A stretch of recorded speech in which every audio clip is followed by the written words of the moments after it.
All right, let's get it. Let's get it going this morning. Good morning. Good morning. Good morning, Miss Austin, Miss Davis, Miss Coleman. Let's go. Let's go. I'm gonna jump right into this. This is our Saturday morning book club, and we're reading the book "Winning" by Mr. Grover, Tim S. Grover. And I'm gonna pick up page 109, kind of like where we stopped the other day in the private club.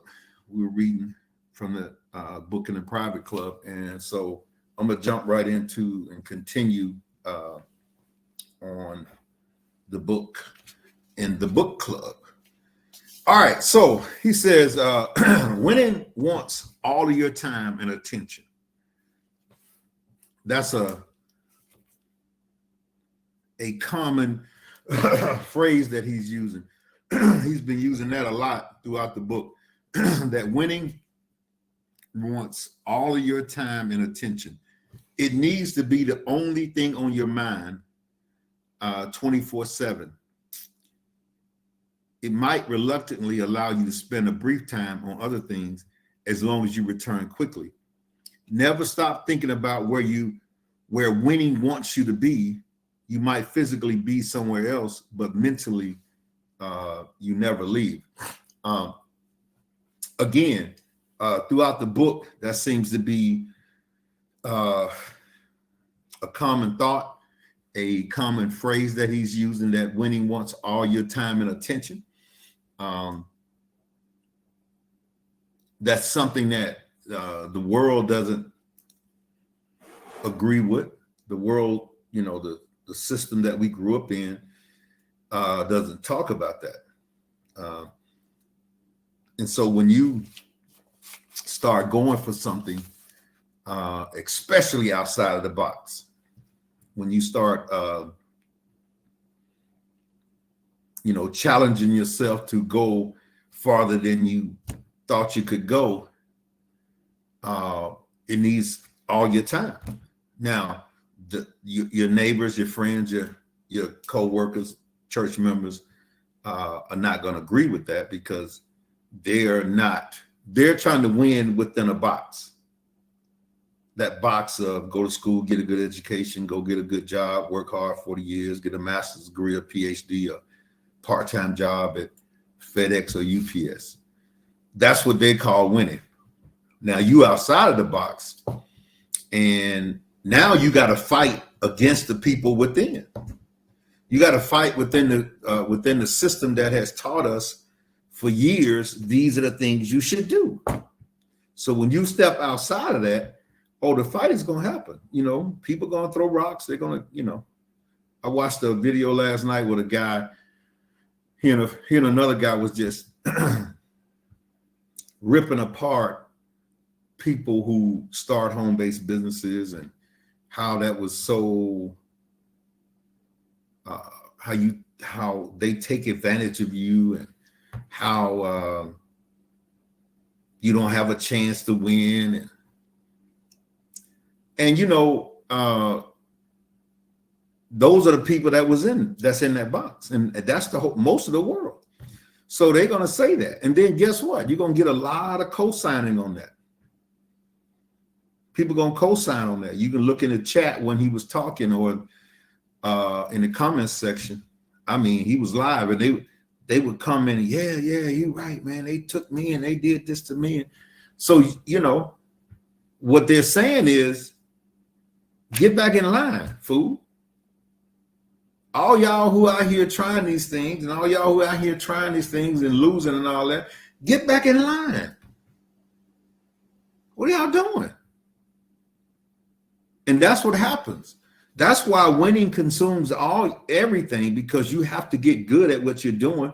You have to get better. And not only that, you can't focus on that.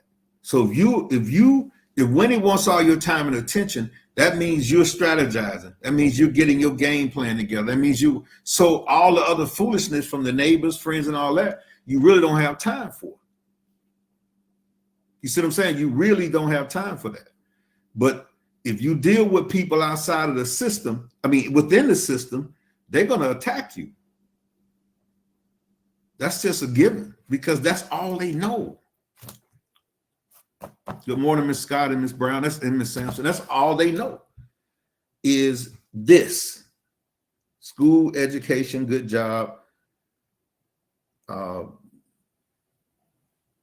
master's degree, PhD, part-time job, FedEx, UPS. That's it. And they're trying to whip you back in line by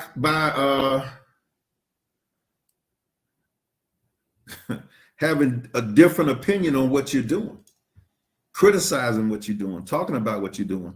That's why you have to be consumed all the time with winning. You have to give your attention to that, because if not, they're going to try to whip you back in line. And it's much more of them than of you. It's 85% of people that's in the box. It's only about 15% of people that are outside of that. That's why they say, well, you know, they become a cult. These people become a cult. It's not that it's a cult. It's just that you are around you want to stay around the people that are doing what you're doing so you can keep your belief system. Just like the 85% of people in the United States cult. They stay around people who have their good jobs, which I have no problem with. Their master's degrees and PhDs, which I have no problem with. They stay around those people to make them feel comfortable. They're not around the 15%ers. They don't want to hear what the 15%ers have to go through. They don't want to hear the fight and the struggle that it takes for you to be successful outside of that grid, outside of that box. They don't want to hear that. And you don't want to hear what the 85, you shouldn't. That's the challenge. That's why they quickly say that we are in a cult, because we stay tight with people that believe in where we're going, even though they are the cult, the CULT, even though they are the cult and they started it the day we were born. Start programming us in that theta phase. So if we get outside of that thought process they taught us, then we're in a cult. Now, what they should say, we're in another cult. We got a smaller cult. They have a larger cult. That's why winning consumes you. It has to consume you. So when you tell me you want to be relentless, you want to win, you're obsessed with success, but you also want balance in your life, I have to give you the truth, he says. You can't do that. There is no balance for those who are committed to winning. Stop fighting it. Stop feeling guilty about it. Stop looking for it and start creating a life of your own terms that work for you and your goals so everyone can win. If it makes you feel better, you're not alone. If you think you're lacking an ability to balance all the parts of your life, it's the most common issue among my business clients. While athletes have a season that begins and ends, allowing them to unplug and refresh for a couple of months, most don't have 2 or 3 months to shut down and restore balance in their lives. There's no off season. The work goes on and on. The race never ends. I remember when I think Kobe's season had ended. 2 days later, he back in the gym working like he in season. Working like Jordan also. And I'm sure LeBron. The sense of balance is personal and it's different for everyone. You don't find it by trying to make everyone happy. You create it by taking a hard look at what you really want and what it will take to have that in your life. Your life, no one else's. If you're worried about what's normal, what others will think, whether they approve you, you're done. You're done. You cooked. If you're so concerned about your neighbors, your co-workers, your church members, your sorority sisters, your fraternity brothers, if you're so concerned about them and their opinion, you're done. You're cooked. Because a lot of them are not. Remember, I'm saying 85%, is probably 90% is in 10%. But they're not trying to do what you're doing. They don't even understand the process of that. They don't even understand what you're getting and stuff that you're reading because they're not reading it.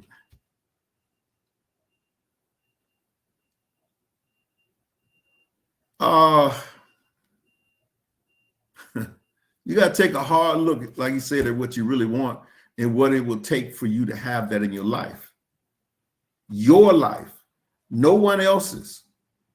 And if you worry about what's normal, what others will think, whether they approve, you're done, man. You're done. Keep fighting in. Winners stand out. Winners stand out. It's like having a custom-made suit. You want this fabric. You want those buttons, that lining, and the pants that should be this long. To you, it's the hottest suit ever made. Then someone else looks at the suit and comments, why would you get that lining? Are the pants that long again, a little long? I wouldn't get that color. Well, maybe you wouldn't, but I would. Get your own damn suit. This one is perfect for me. Man, that's so much of an analogy. I remember, I think in 2000, I say between 2005 and 2010, I was getting custom suits made like, twice a month. Now, what I messed up at, I was listening to my friends and listening to my, folks, my associates. You need different colors, Tony. You need different. I'm not a different color guy. I'm not. I'm a black, blue, gray.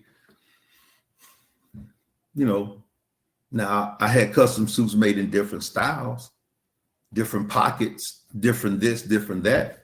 But my look was my look. But I tried to go outside of that. And the next thing you know, I got suits hanging in my closet I don't even wear.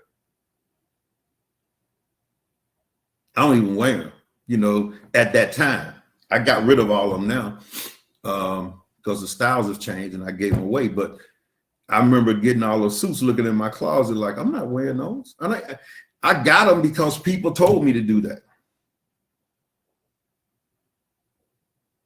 If I'm gonna make a custom suit and I'm gonna do it for myself, I should get my own. I should get what I want. Bump what everybody else say. I should get the lining like I want. I should get the length like I want. Same thing in business. If you want to do this and this is what you like, these people are gonna always be barking. They're gonna always say something. They're gonna always pick out this. They're gonna always do that. And if you don't work on your mindset to understand how to deal with that, you're gonna always get defeated by that. You're gonna always let the rejection, you're gonna always let the haters, you're gonna always let these people get in your thoughts. You're going to always let that happen. Do what you want to do and do it to the best of your ability. Work hard, put the time into it, and don't have time to be around them. See, if you don't have time to be around them, you ain't got time to hear it. Like, don't go in the comment section.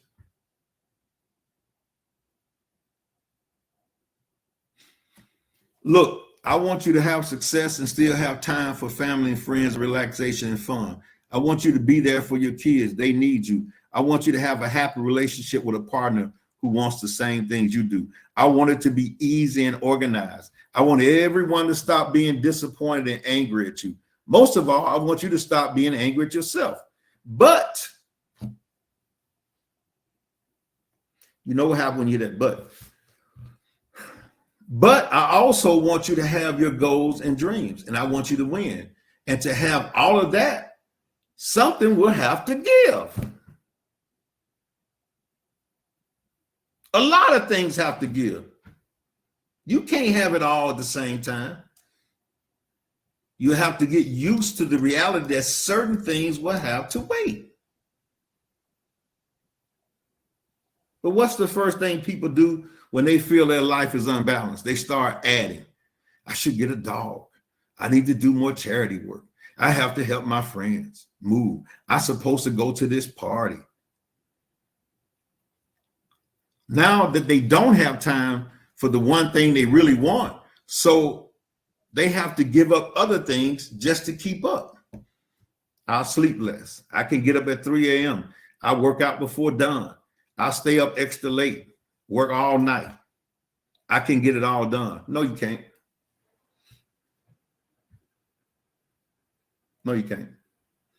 Yes, I can. No, you can't. Yes, I can. No, you can't. You can't.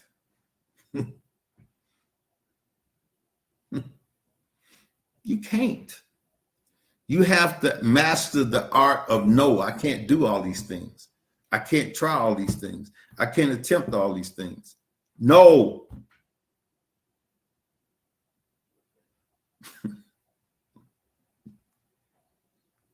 Like Cat Williams say, you have to tell Diddy no.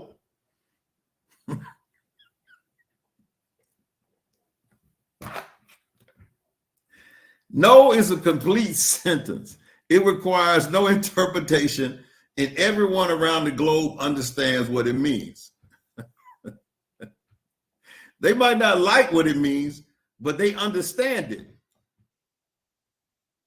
They understand no. And every time you say yes, every time you say maybe or right, not right now, but when you really want to say no, guess what winning does? It rolls his eyes at you and look somewhere else. Look somewhere else. Or look at someone else. Every time you say maybe or not right now, when you really want to say no, winning rolls his eyes and looks at someone else like, you hear this fool?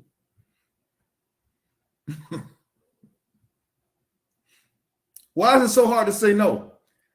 I know. You want to help people, right? You want to be nice. You want to show that you can take on everything and make it all work, don't you? But winning doesn't need you to do all those things. Winning needs you to win. I've had clients make a no list of things they are not going to do, a non-negotiable reminder of things that aren't a priority. Keep it in your phone, on your desk, tape it to your mirror, refrigerator, and use it. I remember Art Williams back in the day. If y'all don't know who Art Williams, he's the guy who started A.L. Williams. That's his name, Art Williams, which is now Primerica. Art was a football coach. He's a country guy from deep in Georgia. And Art said, this is how he said it. What people used to do is that they know I'm doing a full-time home-based business and they don't know I'm at home, and now they want to call me for something. Or I say, I ain't no taxi cab driver. I ain't taking you to the nursery. I ain't no loan officer. I'm a motivator and a recruiter. That's what I am. So don't be calling me trying to get me to do all these things because you know I'm at home. I'm at home working my business. No taxi cab driver. No loan officer. He said another thing. It was something I used to say it all the time. That was years back. I had that one down pat. I ain't said that in years, but Art said, I'm a motivator and a recruiter. That's what I am. Just because I'm at home Don't be calling me to get you to run you to the grocery store.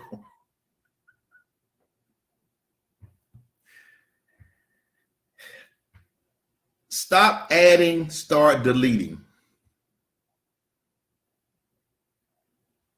Just making that list will give you a fresh perspective on what really matters and what's cluttering up your schedule in life.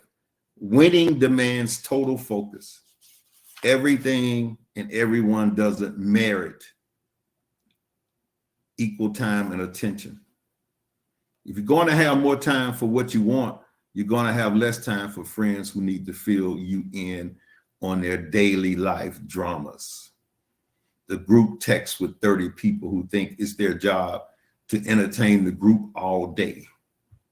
The colleagues who love to have meetings that resolve nothing. It's important to say no to me, you think. Delete.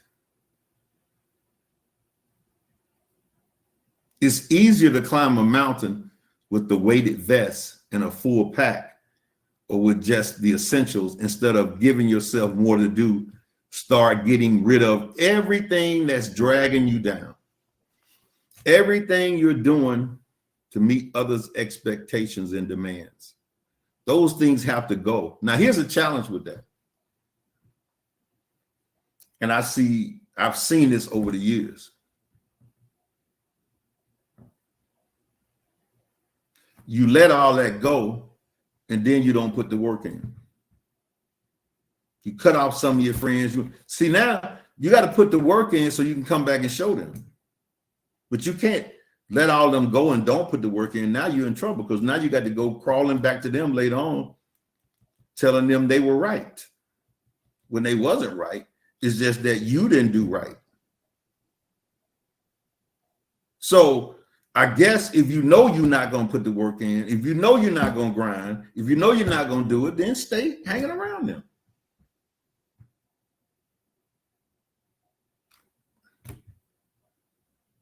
Hey, you have more fun on Friday and Saturday, y'all. You know, spade table wide open. You know, you having a good time and backyard parties. I used to love that song by R. Kelly. I ain't gonna sing it.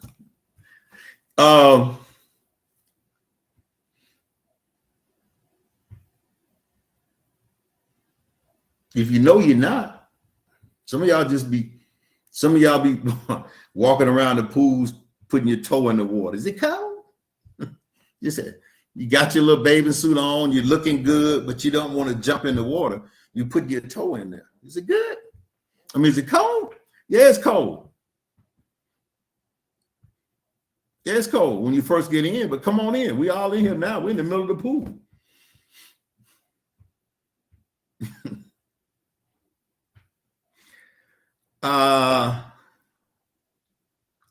You want to exercise on how to delete what you don't need? Work with this. Everyone has this one muscle that's essential to focusing, prioritizing, and ultimately winning. You can't see it. You can't show it off under your clothes. It's internal. Here we go. I'm coming back to it. You need to hear it again and again and again. I'm coming back to it. The IDGAF. The IDGAF. I'm coming back to it.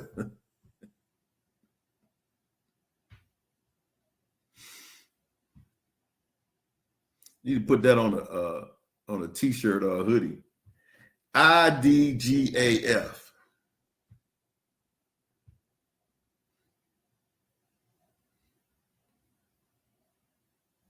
That's that muscle. I don't give a F muscle. It's stronger in some people than others. It gets stronger the more you use it. This is the muscle you flex when you need to make critical decisions about your life and your priorities. When others are telling you what to do, judging your decisions, distracting you from mission. Here we go again. I might come back to these 3 or 4 pages 2 more times before we finish this book. You got some more stuff up here too, though. I don't give a, but you just can't say it. You have to take real action. See, that's what I'm talking about. You just can't say all of that and then don't do all of that.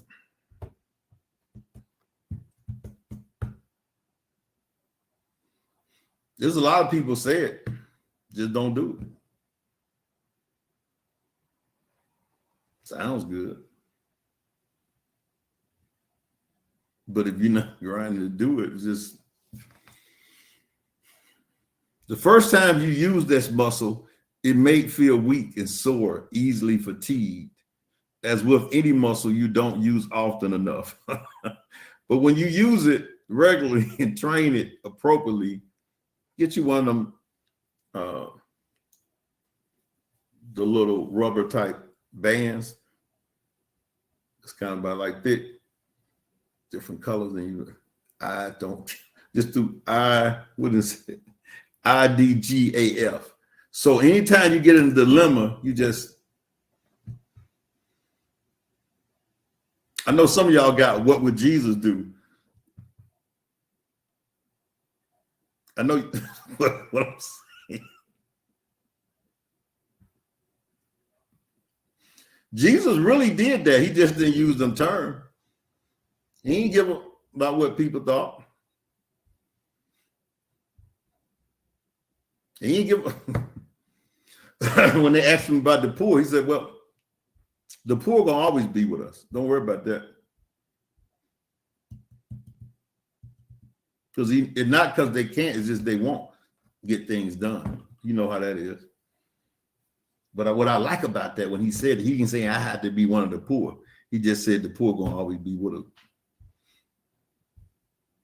But he used the same principle. He just didn't use it using those exact words.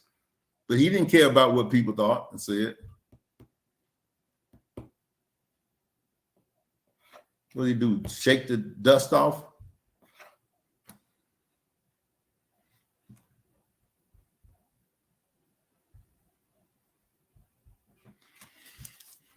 This muscle should never be used in anger, though, or take any emotional decision. This is about making a decision you want to make for a long time. Decision you knew was right. For whatever reason, you didn't take that action. The IDGAF muscle is the power behind the delete button. It gives you freedom. You can say, I won't be at that event. I have another commitment that doesn't work for me. I'm not doing it. Still love you. Love you. Tell the family hello, but I'm not going to be there. Not doing it. I got another commitment. But it's your family. I don't give. It's your family. IDGAF. IDGAF. Well, Tony, your family ain't going to be with you when you're doing like that. When you ain't got nothing, they ain't going to probably be with you either because they always want some, at least my family.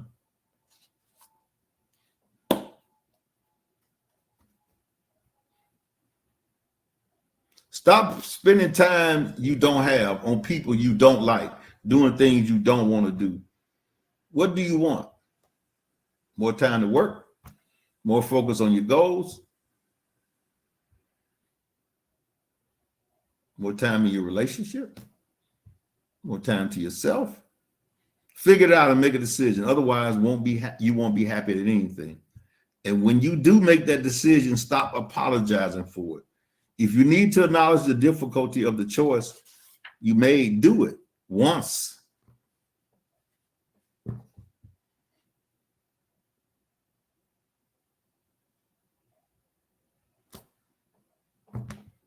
After that, every apology you make weakens your confidence and belief that you made the right choice.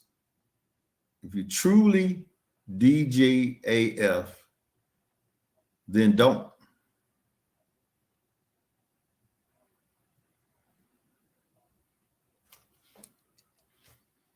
Now he says, I know there are those who can't buy into this. I'm sure some people listening now can't buy into this. Oh, if only it was that easy. It is that easy. When you know what you want and what you don't want, if you want to win, if you want success, I mean, really want it, not just some kind of sorter. What if the things work out? You know for sure what you do not GAF give about, what to delete. That's how you create balance and leads to success. You want balance. Still no balance. Picture a scale. One side of you have winning. The other, that's it. All your dreams and goals and ambitions on one side, they all go on that one side. On the other side, everything else, family, friends, entertainment, vacations, commitments, obligations, whatever else in your life on that other side. But maybe you feel a need to balance. So you start messing with the scale, adding and subtracting from both sides, work a little less, visit your in-laws more, stop checking emails on weekends, start hanging out with your friends, invest less money in your business, spend more on the new car, keep tinkering with that combination until you finally achieve perfect balance. Everything is even and equal. Congratulations. Now look at the result. What's the number on the perfectly balanced scale? If it's perfectly balanced, the number is 0.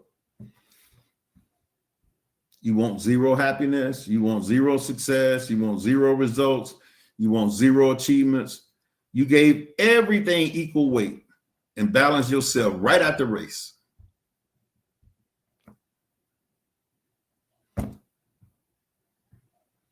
If you want to excel at anything, you can't live in a state of total balance. Again, when it needs to dominate that scale until its side dips as low as it can go under the weight of your commitment. It can completely collapse under the weight. It's funny. I was thinking as he was saying it like a seesaw, and then he comes right here and says it like a seesaw when one kid jumps off too fast and the other side comes crashing down. But it has withstand as much as you can take, maybe a little more. If your responsibility to remain in charge of that scale, so you controlling it and not controlling you, when it gets too heavy, when you need to add a little more to the other side, lift you back up. You decide what's being added. No one else gets to decide that for you. Now you're starting to create balance, if that's what you say you want. Stop depriving yourself of what you need to perform at a higher level. I'm going to stop right there, folks. Oh, she wrote. I got 2 pens. I got 2 phones. One for the plug and what's the other one for? I got 2 pens. So the 2 pens, the 2 pens broke. No. That's all she wrote. The 2 pens broke. And the pencil. Bye.